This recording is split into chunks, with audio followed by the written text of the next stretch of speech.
Seeing the Jade Chamber destroyed in the defense of Liyue means much to her.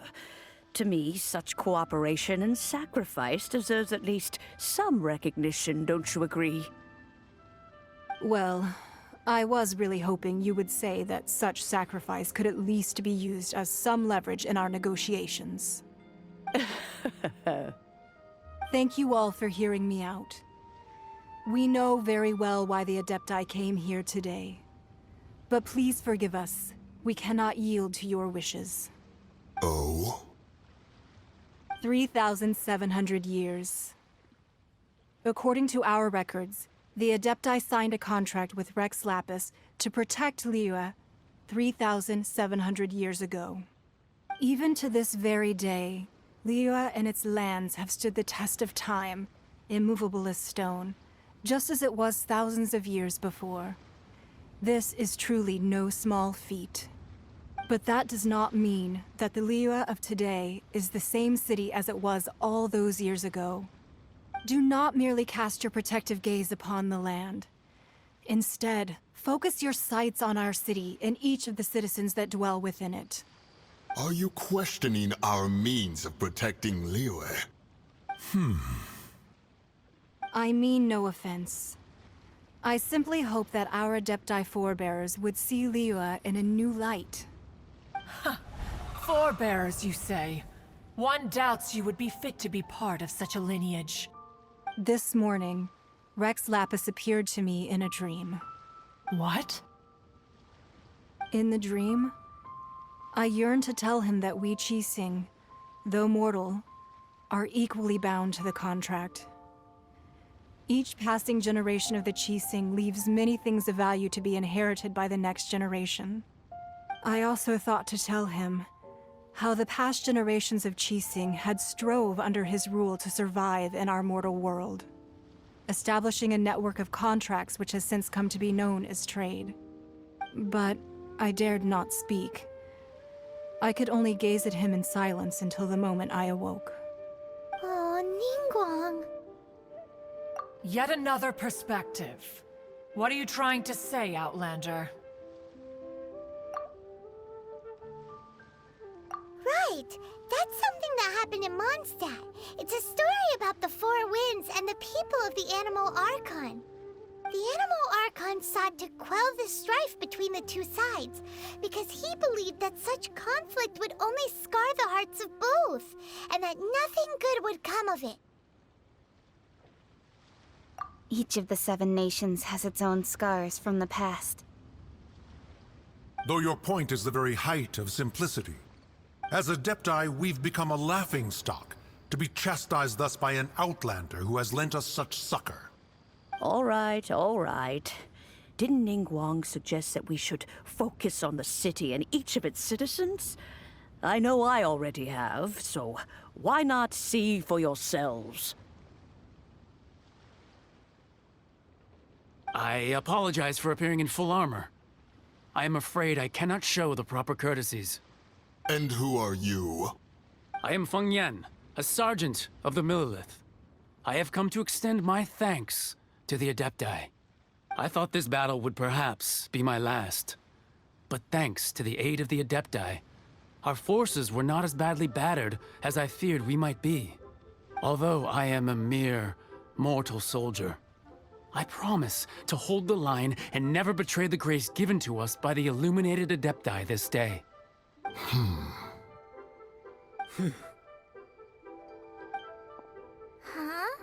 Why does everyone look so down?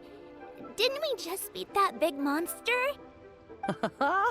Weren't you frightened, dear? It was quite the predicament. I wasn't afraid.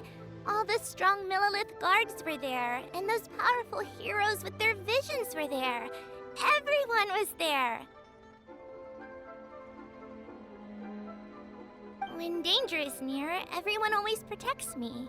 And the rest of the time, they make fun toys and tasty snacks and loads of things that make the harbor so pretty. Thanks for protecting Liyue Harbor. Please come visit us for the next lantern rite. Unfortunately, we wouldn't be able to participate. Huh? because we are Adepti. Oh, okay. It must be hard being an Adeptus. Aww. You see, this is what Liyue is like today. The country of contracts is grateful to the Adepti for their protection, but it is no longer necessary for the city to rely on the Adepti's power to solve every little niggling matter. Although their blood is weak, there is still strength to be found in those we call mortals. The time of contracts between gods and Liyue has long since passed. Now is the time of contracts between Liyue and its people. Seeing the port around us now, it is hard not to feel a bit out of place. Wouldn't you say so, Cloud Retainer? Your line of inquiry is askew. One did not spearhead this expedition to Liyue Harbor. Seems like the Adepti have had a change of heart.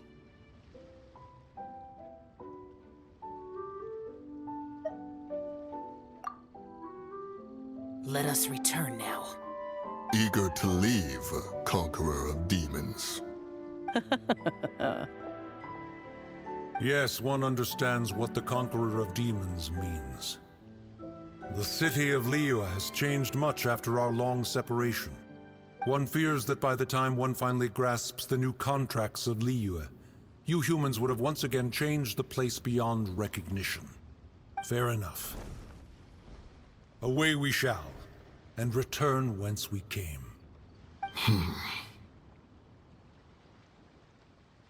Since we Adepti have consensus, then one shall persist no further. But how will we ensure that the Liyue Chising will not simply exploit their power once we depart? In my view, that is still a thing to be guarded against. All right, Mooncarver, you needn't worry. It seems to me that this right of supervision is best left to the people of Liyue.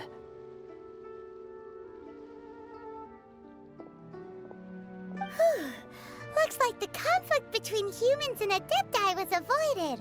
All's well that ends well, huh? Oh, right! It's nice that we've got peace and all, but we're forgetting one thing. Child wanted to unleash the god so he could lure Rex Lapis out. But we were able to handle the Overlord of the Vortex on our own, so Rex Lapis never showed up. Oh, and speaking of that, don't we still need to get to the bottom of that Archon's death, too?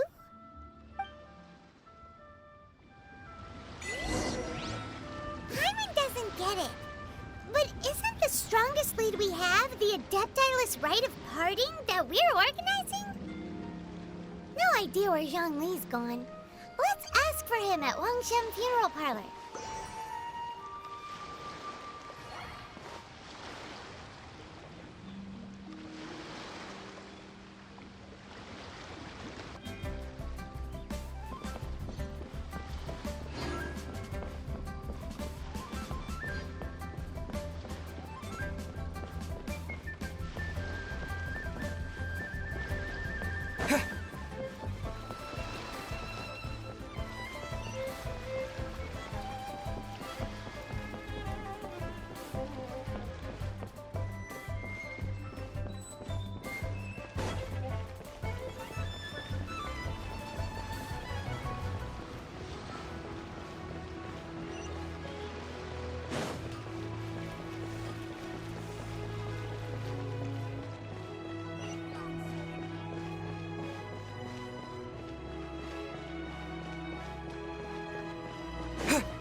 Is there anything I can do for you two?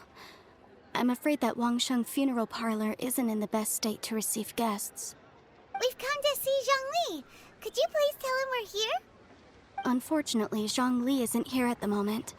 It seems he went to Northland Bank. Doesn't the Northland Bank belong to the Fatui? Last time we saw Zhongli was before we went to the Golden House. Do you think he doesn't know about the attack on Liyue? Visiting the Fatui at a time like this could only mean more trouble. We had better go and make sure that everything is okay.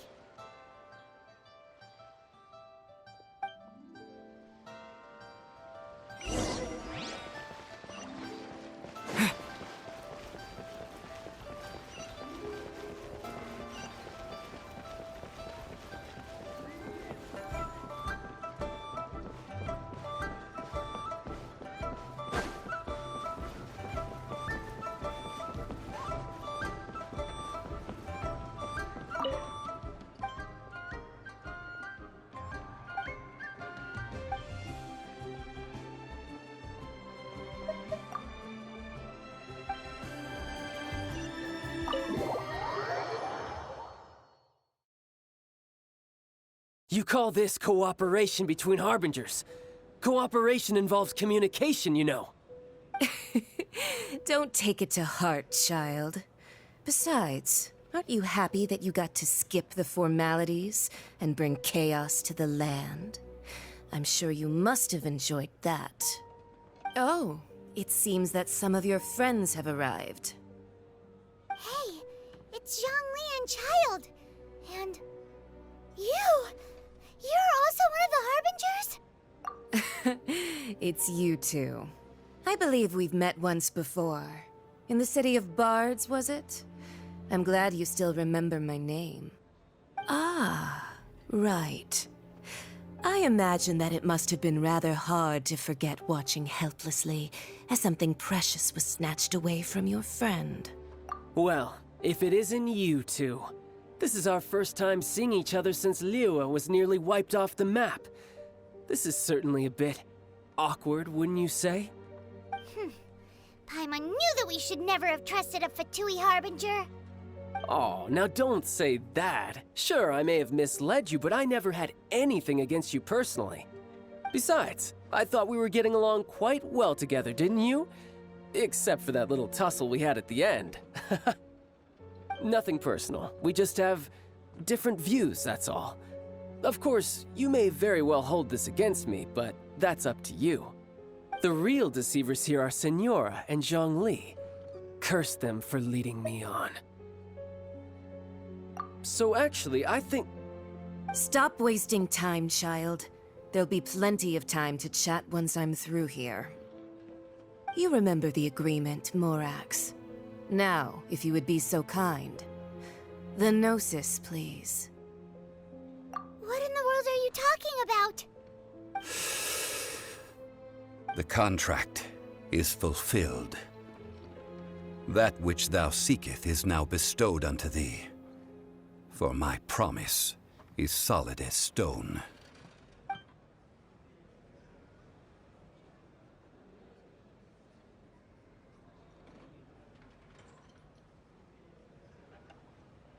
How sanctimonious. What? So you're the Lord of Chiao? No, wait. That's an exciting twist and all, but why give the Gnosis to the Fatui? I do not give it for free. I give it as agreed upon in the contract. For it is a matter solely between the Tsaritsa and I. Yeah, you don't think you went a little bit too far with that whole fake death thing? Everyone was preparing the ceremony for you, and splat! This big dragon falls out of the sky, and all of Liyue goes into an uproar. Talk about a disaster. Gathering all the forces that had been bubbling behind the scenes, and then stirring them together in a pot that was bound to boil over. That's what he wanted to see, am I right? Wait, what? Perhaps it's best that I explain. As you know, I've dwelt upon this world for more than 6,000 years. It is now 3,700 years ago that I founded Liyue together with the Adepti. Even boulders that can withstand whirlpools will erode with the passing of time. I kept convincing myself that cracks had not begun to form, and that the end of my time had not yet come. Until one drizzly day, as I was strolling along the harbor, I heard a merchant tell one of his workers, "You finished your duties. Go ahead and call it a day." I stood motionless among the crowds, asking myself, have I already finished my duties? Oh, Zhongli. But as I began to consider relinquishing my divine role, I soon discovered that many reasons still remained to not hastily depart. Was Liyue, the city I had dwelt in for so long, already prepared to enter its next age? I decided that a test was needed in order to reveal the answer. So I feigned my own death, and gathered the cast of Child, the Adepti, and the Liyue Qixing to play their roles together on the stage that was Liyue. Indeed I was. The Gnosis, which I had kept for so many years, suddenly seemed to have lost its meaning. That's right, which is why I continued to safeguard the Gnosis until now. So you mean that if the chaos ever reached the point of no return, you would simply appear and use your divine powers to bring Liyue back under control? Of course, and it would have been all too easy for him too. Just as a child quickly matures after losing their parents, so has Liyue matured when faced with the death of its deity. In the end, the resolution to all that has transpired was even more satisfactory than I could have hoped for. Take the Adepti, for instance. Owing to their years of seclusion, they were the least informed. Yet when faced with a crisis, they commendably showed the greatest amount of restraint possible. Not only did they manage to cooperate with the Qixing, but in the end, they even made efforts to understand the hearts of the people. Credit is also due to Signora, the emissary dispatched by the Cryo-Archon to fulfill our contract. At my request, she kept everything she knew in strict confidence. This despite the eavesdropping ears of her colleague, Child. This meant I could remain as Zhongli, even having the chance to fulfill the age-old traditions of Liyue in this mortal form. Thank you for joining me on this journey, Traveler. All of these things turned out as I had planned. There is only one thing that I had not anticipated, and that was the conduct of the Liyue Qixing. I had expected them to do no more than the Adepti, to come to the defense of Liyue. But when all was said and done, they seized the opportunity to supplant Liyue's divine protectors, and used the subsequent power vacuum left by my death to quickly gain complete control of Liyue. Huh? That doesn't sound good at all. On the contrary, I think it is excellent. I had always feared that it was too soon for them to take over from me. And it was also that which I longed for the most. As such, this is the best parting gift anyone could have given this god of old. Hey, what about me? Doesn't anyone feel the least bit of remorse for deceiving me? You've practically kept me in the dark. I think that thanks would be more appropriate. You certainly played no small part in all of this, wreaking havoc and turning the city upside down. The Lord of Geo ought to thank you for your performance, if anything. If you hadn't created the pressure of a battle between mortals, Adepti, and a god, the lump of coal resting in the hands of the Geo-Archon, Liyue would never have been able to become a dazzling diamond of a city. Huh? Just whose side are you on, mocking me like that? Are you itching for a fight?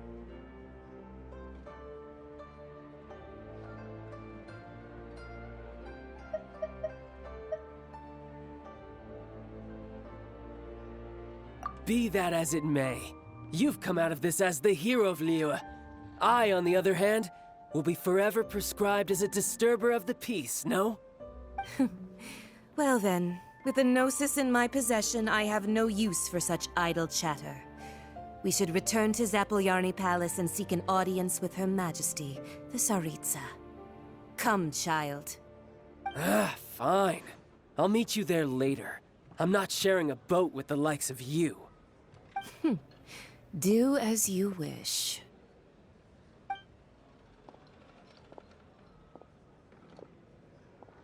Now then, is there anything else you wish to ask me?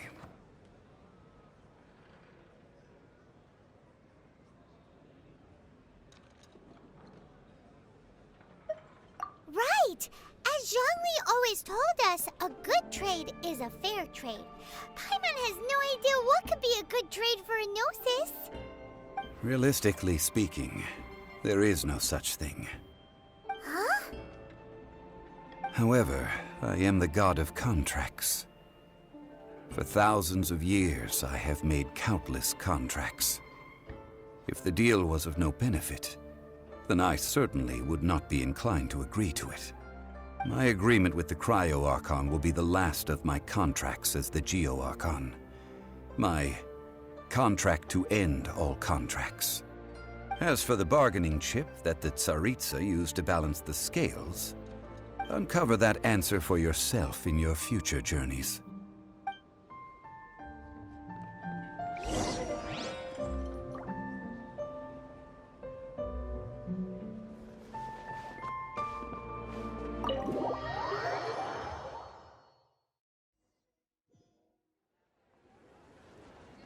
Today's the day of the rite of parting. Although the star of the show is fake, we've spent so much time trying to organize it, it would be a real shame not to go there now.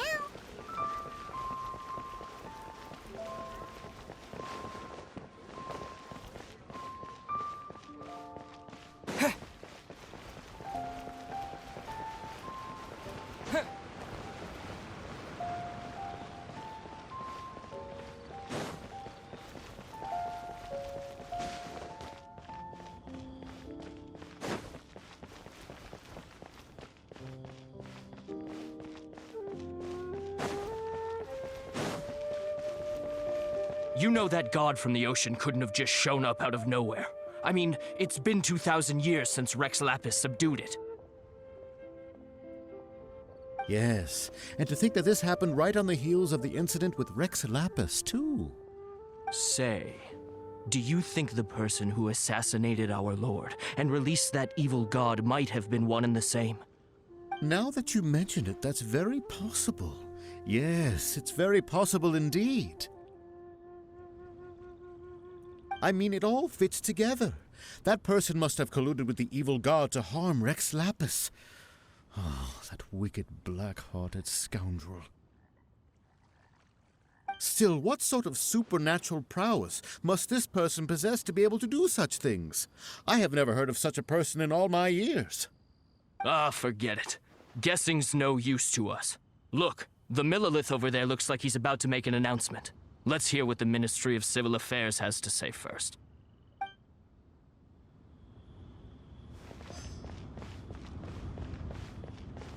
Oh, well, since we're going through with this rite of parting, I guess it means that those rumors hit the nail on the head.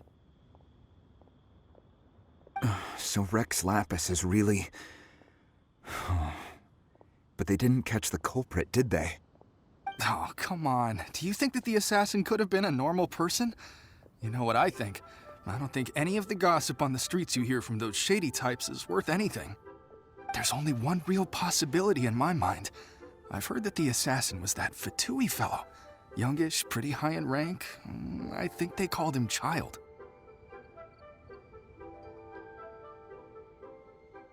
The Fatui? They certainly are very suspicious. Who knows what those greedy, crooked folks... Shh! Lower your voice. If the Fatui catch you in their sights, Rex Lapis won't be around to protect you this time.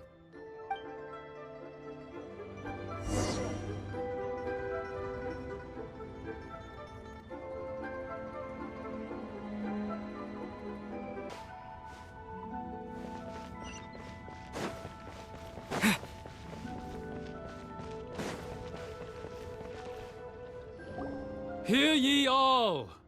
The Qixing's words. Though a dragon soars ageless as the mountains, it too must return to dust. This is common knowledge. Gods and Adepti live glorious lives, but both light and shadow have their season. So too must they face divinely appointed trials. Rumors and hearsay abound on the streets that Rex Lapis was murdered. Now, let the truth be revealed. Having been thwarted in his trial, Rex Lapis's soul has recouped the celestial heights. He beseeches the people of Liyue to grieve not, and to let not their hearts be saddened. Nor are they to believe street-born rumors, or indulge in baseless speculation.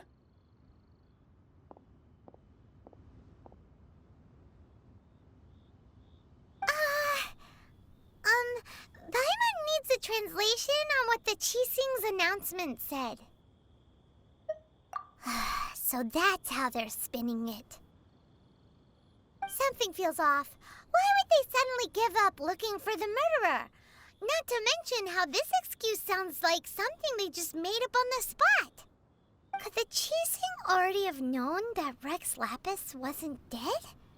But Zhongli said that neither they nor the Adepti knew anything. Did Zhongli tell them in secret after his gnosis changed hands? Exactly, right? Ooh, seems like the rite of parting has been going on for a while now. Let's go have a look.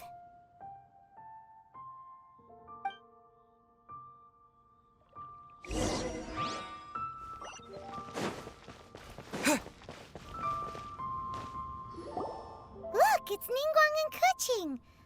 Are they saying something? Are their speeches over? As said previously, Rex Lapis's soul returning to the heavens is the end of the contract. And it is also the end of an era. 3,700 years of contracts burnt and reduced to ash. We, the people of Liyue, were indeed prosperous. But blinded by our prosperity, we forgot that time can be pitiless. The long, unending dream of our Archon walking among us. Now that we have awoken from our dream, we must learn to say farewell.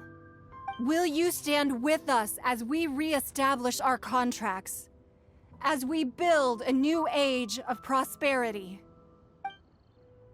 So concludes the words of Her Eminence the Tianquan. Does Her Eminence the Yuheng have anything to add?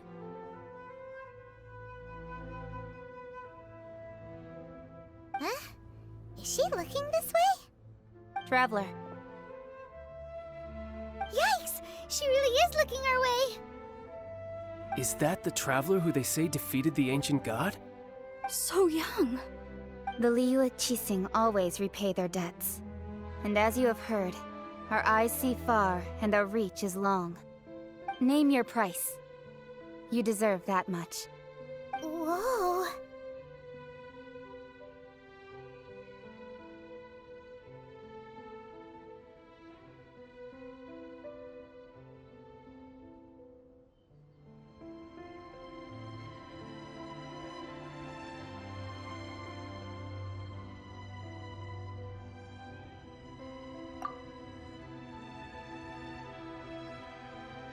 Well, could you help me put up some missing person posters?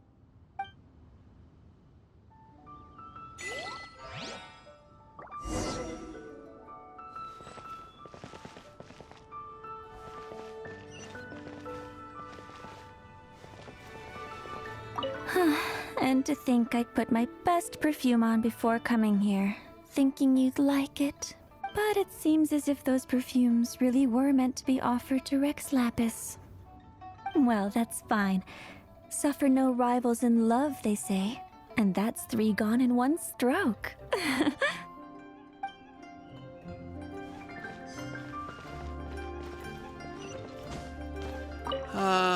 Rex Lapis. Oh, Rex Lapis. Now that I think about it, if everyone's of the same mind as me, perhaps mementos for Rex Lapis might be the best short-term business opportunity.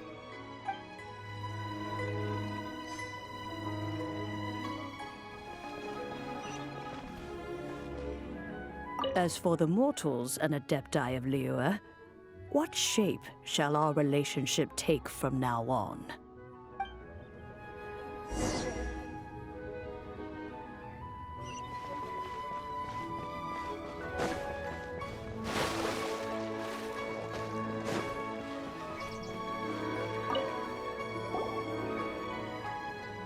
Hey, Zhongli! Look at this. Everyone in Liyue is caught up in their emotions, thinking that they'll never see Rex Lapis again. And here you are looking all relaxed. Why would I not feel more at ease after laying down the burden I have borne for 3,700 years? Right. If the two of you can spare the time, I should treat you to a meal at the Xinye kiosk. That sounds like big talk, Zhongli. Paimon might have believed you if you were treating us to some third-round knockout, but you'd have to pay out your nose just to stand inside Xinye kiosk. Are you sure you can afford it? You're right. I do lack the Mora.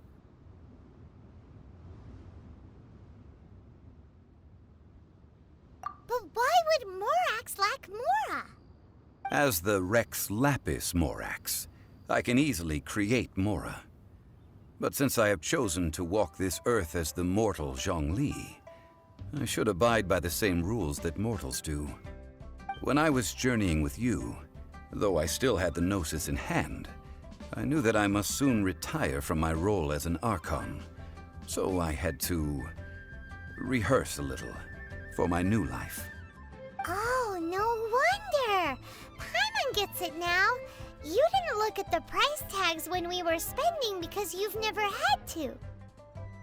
But since you weren't used to not being able to just make more Mora as and when you wanted to, you had to try becoming a parasite to society who lives off of other people's credit. Well, we were only spending Fatui money.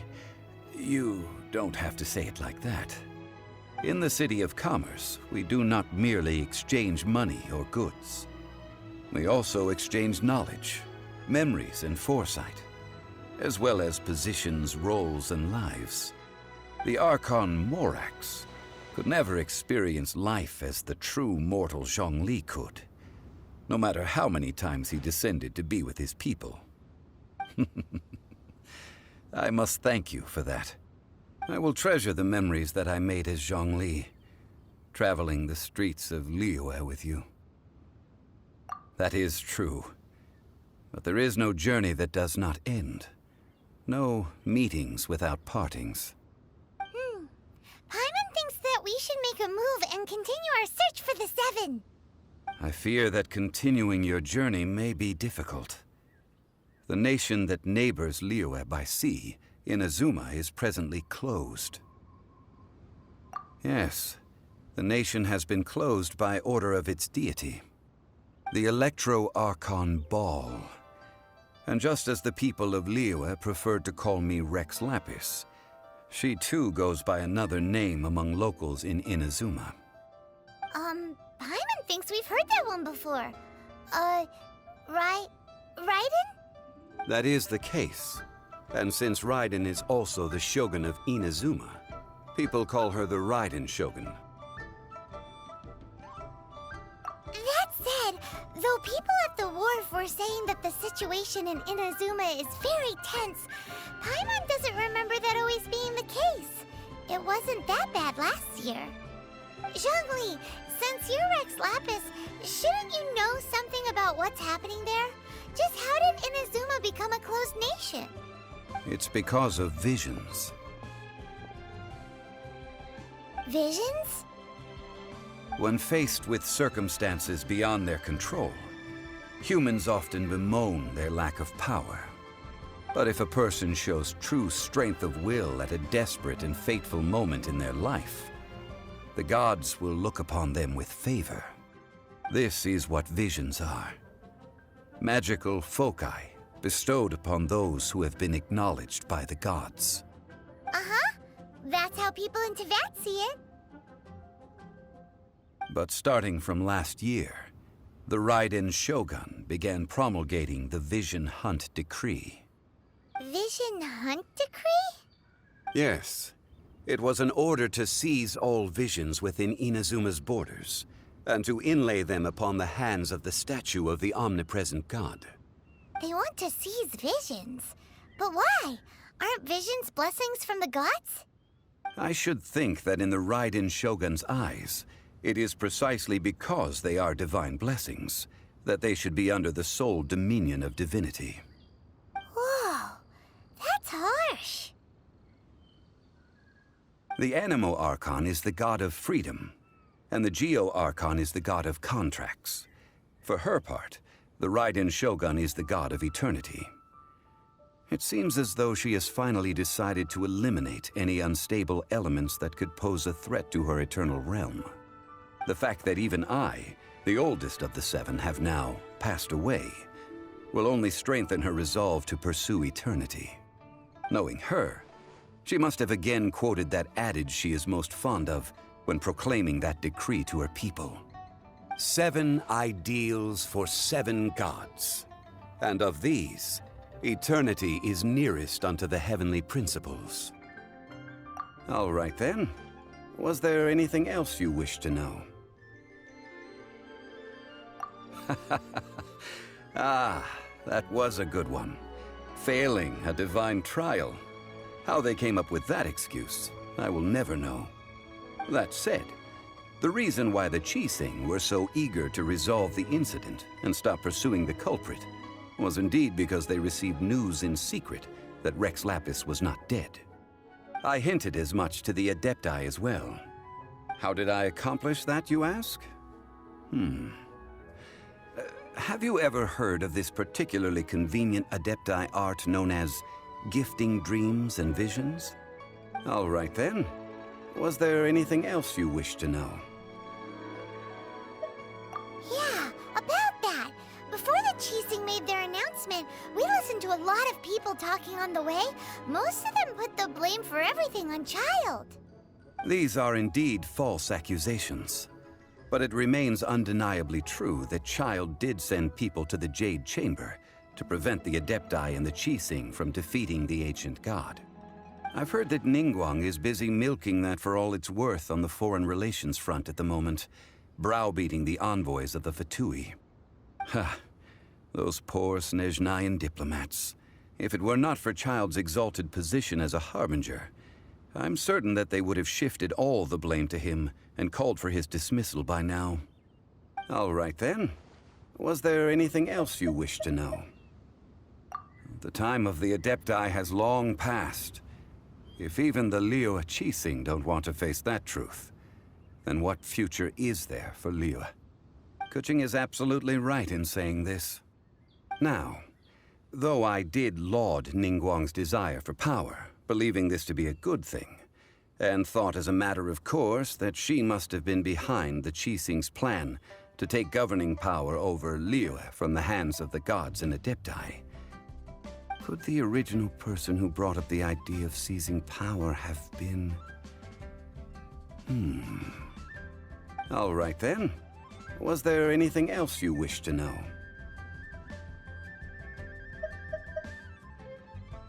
That's right. Zhongli, now that you don't have your gnosis, what's going to happen to all the Mora in Teyvat? Since Morax is dead, are they all just gonna disappear? Also, isn't the Golden House the only mint in the entire continent? Will it even continue to work? The Mora present now will not vanish.